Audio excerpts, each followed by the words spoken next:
Sübhaneke duası biliyor musun? Ben ateistim. Ateistim. Allah Kur'an-ı Kerim'de ne diyor? Beni fazla araştırma, kafayı üşürdürsün. Yok, bilmiyorum. Müslüman mıydın bu arada? Değilim. Kabirde ne diyeceğiz? Allah bilir. Kimin ne diyeceğini Allah bilir. Sübhaneke Allahümme ve bihamdik ve Subhaneke elham. Unuttum. Çünkü ben dini çok iyi biliyorum. Ama uzun zamandır uzağım.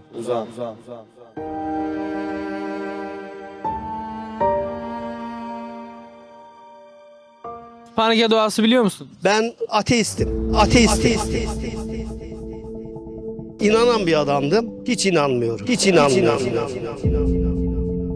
İnsanların sanki başka sorunları yokmuş gibi. O yüzden bana dinden bahsetme kardeşim. Sana kolay gelsin. Sübhaneke duasını okuyabilir misin bize? Tabii ki. Subhaneke Allahümme ve bihamdik ve tebarek ismik ve teala ceddük ve la ilahe gayruk. Eyvallah, maşallah. Teşekkürler. Bilmemiz gerekiyor değil mi abi? Tabii ki bilmemiz gerekiyor. Bir sürü duaları bilmemiz gerekiyor. Benim hayatım zaten dualarla geçiyor, öyle söyleyeyim.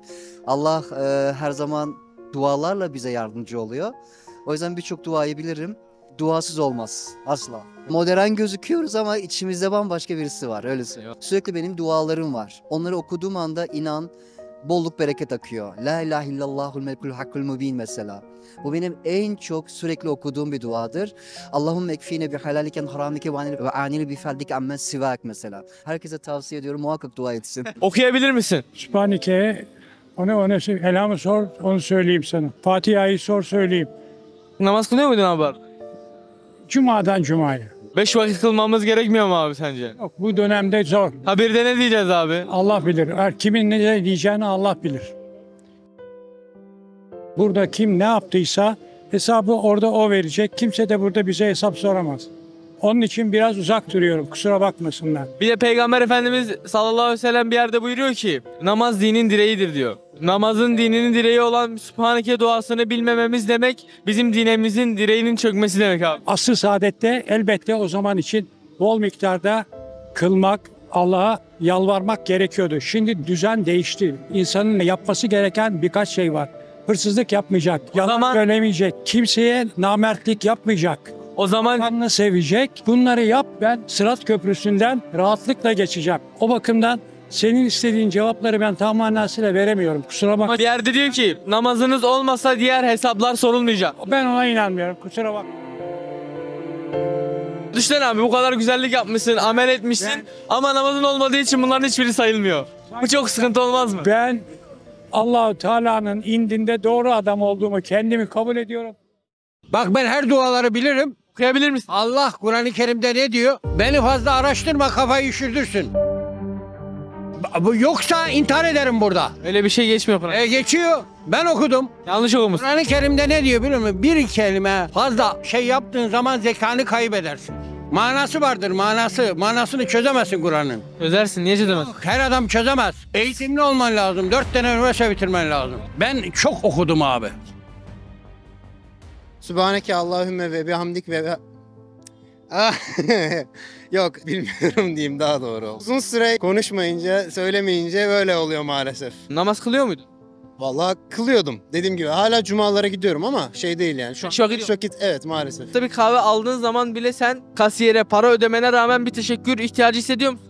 Yani illaki gerekiyor. Hizmeti veren kişiye tabii ki de sağlaman lazım. Çok güzel. Hemfikiriz bu konuda. Kasiyere bile parasını ödemene rağmen teşekkür ihtiyacı hisseden birisi. Her şeyi yaratan Allah Azze ve Celle'ye karşı şükrünü sunmazsa garip olur. Fıtratına aykırı olur. Amacına uygun kullanılmaz. Kainata geliş amacının karşılığını vermez. Bizim kainata geliş amacımız aslında bunlar. Sübhaneke duasını okur musun? Subhaneke Allahümme ve bihamdik ve tebarek ismik ve teala ceddük ve celle senayi. Gerisini bilmiyorum. Unuttum. Çok iyi. Ben dini çok iyi biliyorum. Gerçekten. Ama uzun zamandır Uzak mısın? uzağım. Yani bu meseleleri bilmemiz gerekmiyor mu? Tabii ki. Yani Namaz kılıyor musun? kılmıyorum. Bu dünyadan sıyrıl be kanka. İnan bana değmiyor. Doğru söylüyorsun. Güzel bir adam.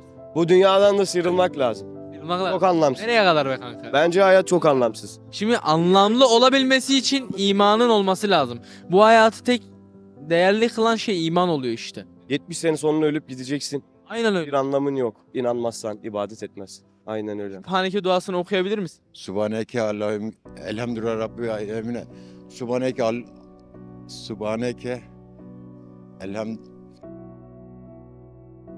unuttum şu an. Subhaneke Allahümme ve bihamdike ve berekestü ve ala gayruk. Eyvallah. Dünyevi bu kadar meseleleri bilip ahiretle alakalı bu duayı bilmememiz biraz acı verici değil mi abi? Cuma'dan Cuma'ya gitmiyorum ama bayramdan bayrama gidiyorum işte. Gitmemiz gerekmiyor mu abi?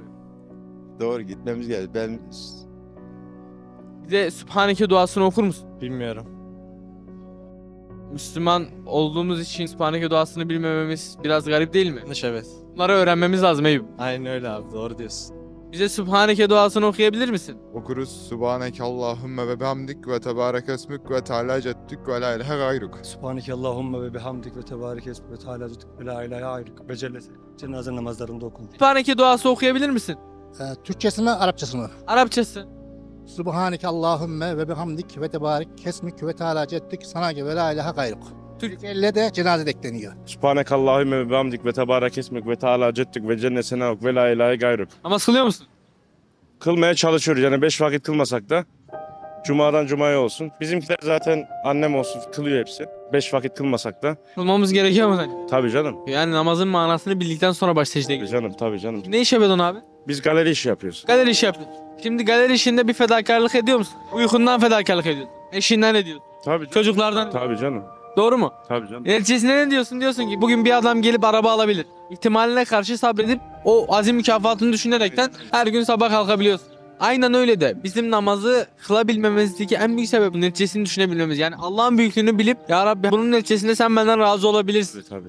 Her namaz kılmayış yırtılmış bir cennet bileti değil mi sence? Biz de çok zamanda gittik, eğlendik, ettik ama bunlardan hiçbir şey insanı mutlu etmiyor. Namazını kıldığın zaman, hani İslam'ın şartlarını yerine getirdiğin zaman Allah da sana veriyor yani. Hayatın daha Pasaport. stressiz oluyor. Namaz bir pasaport abi. Tabii canım. Namazın yoksa öbür taraf yaptığın iyilikler de yok. Doğru. Hesaba çekilmeyecek onlar. Ya namazın var mı? Var. O zaman gel hesap yapalım. Hayalhanem adında YouTube'da kanalımız var. Gördüm. İslami dersler yapıyorum. Çok güzel imanın hakikatlerini anlatacak, namazın manasıyla alakalı çok güzel derslerimiz var. Kur'an-ı Kerim'in tefsiri olan Risale-i Nur'dan dersler yapıyoruz. Şişli'de yerimiz var. İnşallah seni oraya bekliyorum. İnşallah. Ben sana söz vereyim ki bu akşama kadar dediğim gibi sizin bir videonuz olsun, izleyeceğim inşallah. İzliyor muyuz bugün? İzliyoruz, söz. Çok memnun oldum abi. Ben de memnunum. Yayınlamamızda İstediğin gibi yayınlayabilirsin. Tamam. Hiç sorun yok. Selametle. Kendine iyi bak. Bu videoyu yayınlamamızda sorun yok değil mi abi? hiç problem yok. Bu videoyu YouTube'da yayınlamamızda bir problem var mı abi? Yo, hayır, yayınlayabilirsiniz. Bu videoyu yayınlamamızda sakınca var mı? Yok. Bu videoyu yayınlamakla alakalı bir problem var mı? Yayınlayabilirsiniz. Bu videoyu yayınlamamızda bir sakınca var mı? Sorun yok kardeşim. Bu videoyu yayınlamamızda bir problem var mı? Yok, sorun yok. Tamam. Bu videoyu yayınlamamızda bir problem var mı? Sıkıntı yok. Bu videoyu yayınlamamızda bir problem var mı? Yok, istediğiniz gibi yayınlayabilirsiniz, problem yok. Bu videoyu yayınlamamızda problem var mı? Yok, yayınlayabilirsiniz. Gezegenler bile bir aradayken, tek olduğunu düşünüyorsan koskoca evrende, bu kanal tam sana göre. Bu video YouTube kazanında kaybolmadan, senin gibi başkalarına da ulaşabilmesi için desteğe ihtiyacı var. Her abone, bir kırgın yüreğe daha ulaşmayı sağlayacak. Beğen, abone ol ve yorum yapmayı da unutma. Siz de Hayalhanem İstanbul ve diğer tüm projelerimize destek olmak için buradaki linke tıklayarak online bağışta bulunabilir veya aşağıdaki iletişim numaralarından bizlere ulaşabilirsiniz.